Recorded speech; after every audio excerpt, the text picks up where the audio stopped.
Voy a explicar esto a propósito o a raíz de un cuadro que tengo, la pregunta que responde cada periodo o cada estadio, la respuesta, la facultad y el modelo de saber. Por ejemplo, en el estadio teológico, para Augusto Comte, la pregunta fundamental es: ¿cuál es la causa de la naturaleza? Alguien que está en el estadio teológico diría que es un ser sobrenatural. Y con sobrenatural quiero decir que es un ser que está por encima de la naturaleza, no es la naturaleza, pero que la ha creado. Por ejemplo, Dios. Las personas de este estadio suelen creer que comprendemos este Dios por fe o por imaginación. Y en vista de ello, no es casualidad que el modelo de saber sea la religión. Lo interesante es que para Augusto Comte el estadio metafísico intenta responder a la misma pregunta del estadio teológico: ¿cuál es la causa de la naturaleza? Pero lo interesante es que, a pesar de que es la misma pregunta, la respuesta es diferente, porque la respuesta suele ser un ser racional. El primer motor inmóvil, podríamos pensar en Aristóteles, el demiurgo de Platón. Y como es un ser racional, no es casualidad en ese sentido que la facultad que prime en este estadio metafísico sea la razón o la abstracción. ¿Y cuál es el modelo de saber que se basa en la razón? La filosofía.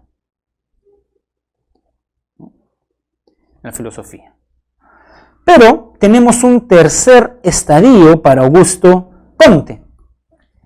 Y en el tercer estadio, el positivo, Comte dice que la pregunta ya cambia de tenor. Porque la pregunta que se hacen las personas del tercer estadio es la pregunta por el cómo. ¿Cómo se dan los fenómenos? Si tú preguntas cuál es la causa, ¿no? Por ejemplo, para Comte, quien pregunta cuál es la causa final, la causa material, la causa formal, eso es metafísica, dice Comte. Eso es filosofía. La pregunta científica es cómo se me dan los fenómenos. Y en estos fenómenos, dice Comte, yo voy a tratar de encontrar una regularidad. Y esa regularidad se llama ley científica. Entonces, la pregunta del estadio positivo es el cómo, no es el qué.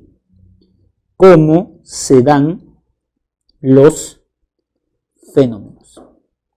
Y en estos fenómenos, como hemos dicho, vamos a encontrar una ley. Y una ley científica no se basa, como en el estadio teológico, en la fe, no se basa en la razón, sino que más bien se basa en la experiencia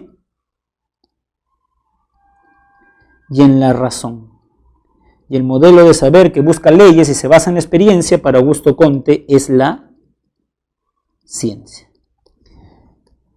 Y conforme avanza el conocimiento, acá está el progreso.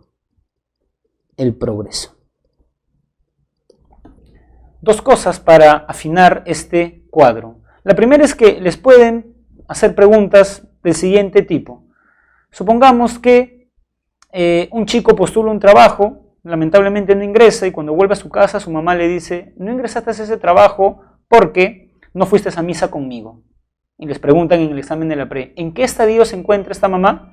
En el estadio teológico. Esas personas que consideran explicar las cosas porque no vas a misa o porque no te bautizaste están en el estadio teológico. Los filósofos están en el estadio metafísico, pero los científicos, un biólogo, un químico, están en el estadio positivo.